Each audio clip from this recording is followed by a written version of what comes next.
In the room. I just saw Co-Chair Alice Peisch from the legislature come in. Thank you, Representative Peisch, for being here today. I don't know if Senator Chang Diaz is in the room. I didn't see her, but I don't know if any of her staff are here. I also want to acknowledge that we have a number of folks from unions around the country. We have Illinois in the room. We have Ohio, Maryland, Rhode Island, and Maine are all here. And I just want to say that the nation is watching. We take credit, rightfully so, for having being number one in terms of student achievement for many years now. And many people are watching us for that, but they are also watching us to see if we can make things work. Commissioner Chester and I and Tom Scott and Glenn Kuchar and others have been on national panels talking about how we have tried to work together through all these thorny issues. And I have union presidents around the country come up to me all the time and say, you know, it's great you're able to do it that way because it isn't working so well here.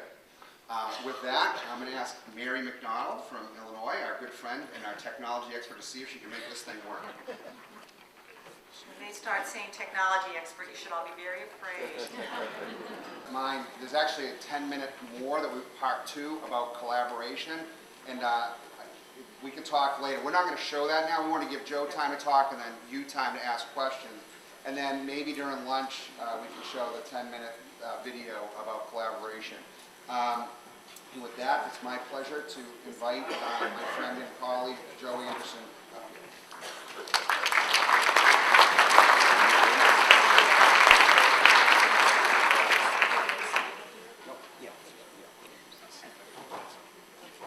Good morning. Thank you, Paul. Thank you for the opportunity to be here with you.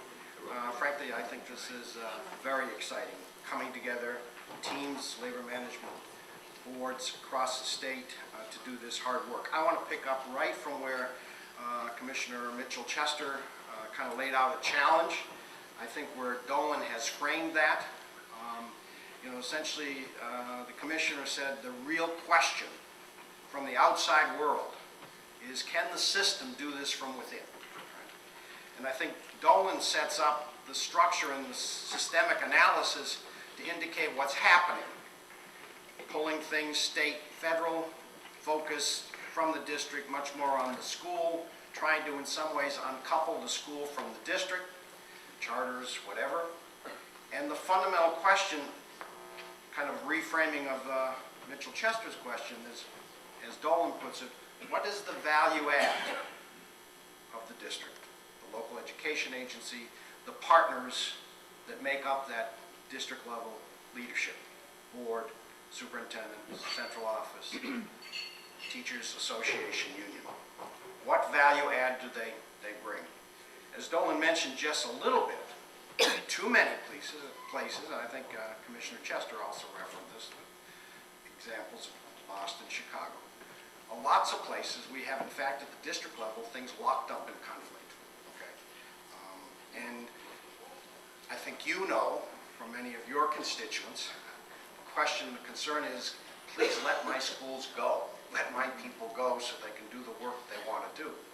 So that's the challenge to the parties in this room at both the district and the state level. How do you, in fact, build the capacity and the strategy to be value add? From my very beginning at the department, I came at Arnie's invitation in April of '09. So I've been there pretty much the whole time.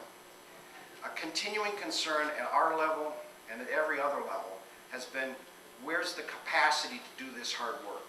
Everybody's been into, starting with the federal, kind of imposing, connected with funding streams, requirements, and then monitoring compliance. State offices of education, 75% of their staff, often funded with federal dollars across the country, are doing the same kind of monitoring of funding streams to districts and then to schools. And what's missing up and down our system is the support, the capacity for people to do the work. We, through the Race to the Top, are trying to develop what we call our implementation support unit to help states, help districts, help schools do this work. We're just beginning. We recognize, Arnie says many times, we're as much a part of the problem as anything, okay? So the challenge is on us, but also at the state and district level to build the capacity to support this work. So I want to talk about a couple pieces to this strategy. One is obviously the process, and the other is the substance of the work. And kind of chart our growth and learning as the department, secretary and the rest of us over these last 4 years. The first year, Arnie said repeatedly, we want to do this with teachers and their unions, not to them. And we said that the first year and a half into the second year. And often that was more rhetoric than reality, okay? But beginning in the second year, we started to very seriously work with, because of some of the problems actually we were having, and pushback from some of the things we were doing, missteps, if you will. We started to think about partnering, reach out and partner with the management groups, the school boards, and the unions and the state commissioners of education at the federal level, those partner organizations. And we've done 4 major things together. You know, people ask, well, how do you learn how to collaborate? You learn how to collaborate by actually working together and doing things, and then continually having that double loop learning where you step back and say, how did this go? What did we do right? What did we do wrong? How could our relationships improve? How could the substance of our work improve? So we've done 4 major events. We started with a labor management conference in February of 11 in Denver. And I think there were a number of Massachusetts districts there. And again, to come, you had to come as a labor management team. School board, superintendent, union president. And the focus was on the teaching profession. We looked at different elements, and we profiled some of the districts like Montgomery County that were doing some of the best work collaboratively around reform, actually getting to the real work. Not just collaborating as adults to get better communication and relationship. If it didn't impact student learning, it wasn't on our radar screen. The theme of the conference, advancing student learning through labor management collaboration. Very quickly after that, and we'd been planning simultaneously, we did in March in New York City, March 2011, the first ever international summit on the teaching profession. And frankly, we looked at the rest of the world, the developed countries in particular, and said there are lots of places doing better than we are in some of these international comparisons that are looking at, like these higher order problem-solving kinds of skills that our Common Core standards now get at. And we invited them to come to New York, bringing their ministers and their national union presidents. We organized this with OECD, the Organization for Economic Cooperation and Development, an international organization of countries. They are the ones that sponsor and do PISA. And then EI, Education International, the umbrella group of teacher unions across the world. And domestically, we have the unions and the Council of Chief State School Officers as our partners. That first international summit, I will tell you, had huge impact on us as a department. We had to step back and learn from these high-performing countries. And what we learned, I think, in a nutshell, was that you can't do this piecemeal. It can't be just evaluation or more focus on student growth as part of evaluation. That was critical, that was our entry point, but it had to be systemic. It had to take in all of the pieces of the puzzle around education as well as outside forces that the school lives and sits within, the districts live and sit within. So it was great learning. The next international summit, March of this year, we had 16 countries the first year, we had 23 countries this year. It was a tighter focus, again, on the teaching profession. And at the end of that conference, each country was asked in a few minutes to say what their next steps would be.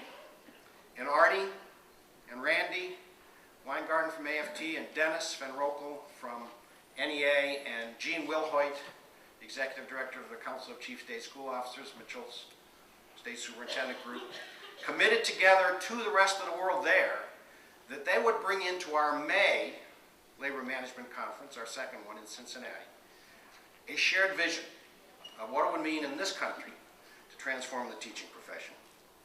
So at the beginning of that conference in Cincinnati, in May, just a few months ago, each of those partners entered the room, went up to the stage, signed a document that you have in your packet. I'd ask you to all bring it out. That is their shared vision and commitment at the national level to transforming the teaching profession. And let me suggest to you that this is the substance. If the process to do the work, the vehicle is labor management collaboration, tools like interest-based bargaining, This is the substance of what we want to work together on. And it's pretty broad, and I'm going to ask you, I think we have enough time, a few minutes, just to read through some of this. It's 2.5 pages. Skim it if you will. Let me give you a couple minutes just to get a feel for what's here.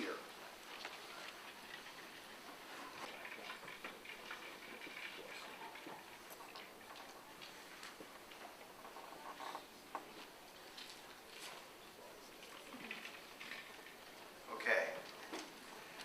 Pretty comprehensive, systemic. Can this be the substance of your work? As labor management partners, the three anchors, as Dolan calls them, school committee, central office administration, and association union. Can this be your work in that partnership? And can, similarly, this be your work in partnership at the state level? I'm going to finish up with just a couple thoughts here. First off, I think you've already put in place a structure, a container at that state level, which is MEP. I congratulate you on that. Bring all of the stakeholders together to do this work together.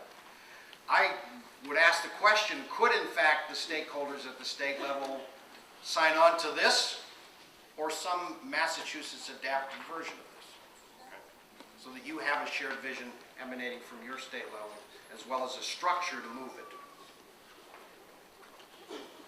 And then let me talk about the timelines, et cetera, that you're under with Race to the Top and waiver flexibility. As usual, Massachusetts is in the lead. You're one of the 12 states. You're one of the first states to get the SEA flexibility waiver.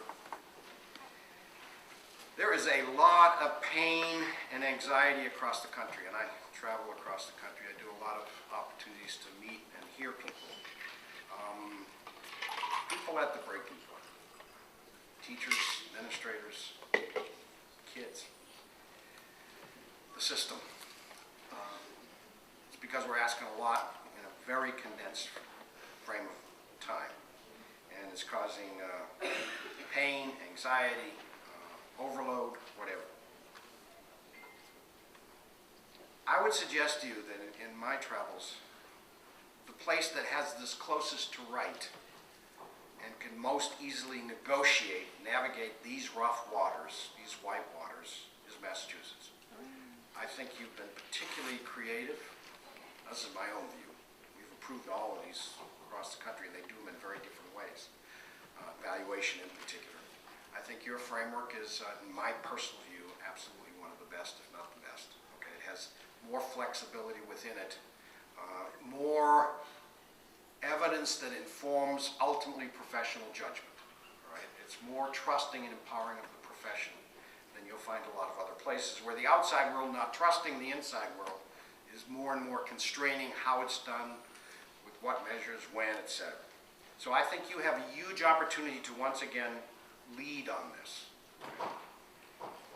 But what you will need to do, it seems to me, is take up the challenge of the commissioner. The frame that Dolan put on it, which is to really lead in showing what value add you as partners at a district level can bring to building the capacity the system will need. Teachers and principals and students at the school level will need to do this work to a much higher set of expectations with the Common Core, a much different type of pedagogy, frankly a pedagogy our teachers have wanted to have without being constrained by these narrow, dumbed down tests that dumb down our curriculum and ultimately our teaching. You have the opportunity, it seems to me, to build that capacity and be once again the example to the country. And your coming here together suggests you're the vanguard, if you will, here in this state. So I think it's a remarkable opportunity in terms of the challenge you have and the capacity I think you can build to take it up. So with that, I just, again, continue the exhortation of the Commissioner and Dolan, if you will, but also congratulate you on the opportunity you have to move ahead with that challenge. Thank you.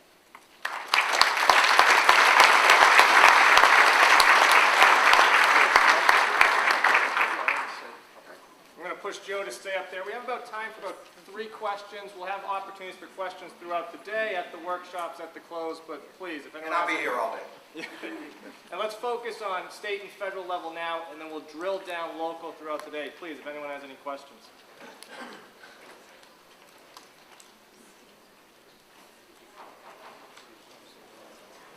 Tim, can you speak up? Or do we have a mic? Here it comes, Tim. Tim always loves me the easy questions. Yeah, nice to see you.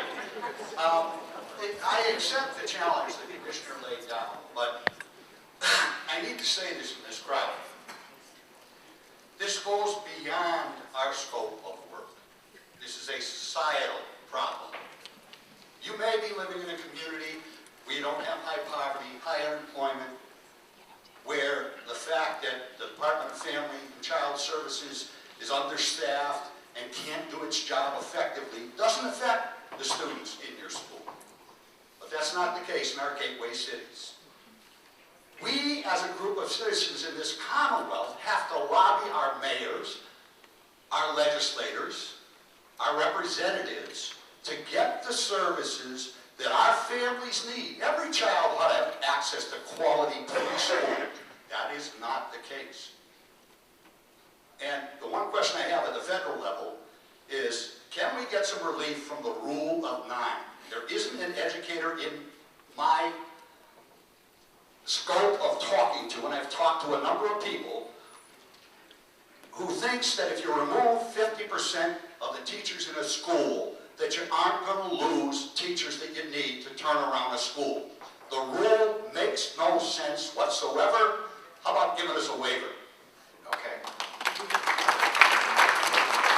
I want to respond to both aspects of that question.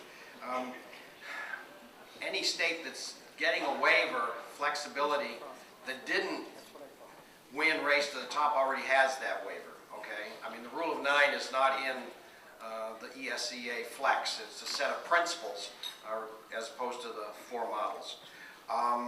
Keep pushing on that. I would also encourage you, I saw Sue Lucy and Steve Smith in the room from Providence. Sue is the superintendent in Providence. Steve is the president of the Providence Teachers Union. They have done something I think incredibly creative. They found a way around the turnaround model with what's called an education management organization that they've put together, labor management, to work on taking over responsibility directly themselves